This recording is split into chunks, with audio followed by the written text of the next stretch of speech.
श्रियकान्ताय कल्याणनिधये निधयेतिनाम् श्रीवेङ्कटनिवासाय श्रीनिवासाय मङ्गलम् लक्ष्मी सविभ्रमालोक सुभ्रूविभ्रमचक्षुषे चक्षुषे सर्वलोकानां वेङ्कटेशाय मङ्गलम् श्रीवेङ्कटाद्रिशृङ्गाग्रमङ्गलाभरणाङ्गये मङ्गलानां निवासाय श्रीनिवासाय मङ्गलम्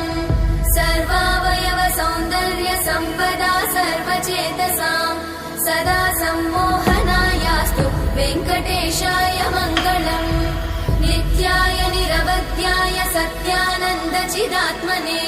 सर्वान्तरात्मने श्रीमद् वेङ्कटेशाय मङ्गलम् स्वतः सर्वविदे सर्वशक्तये सर्वशेषिने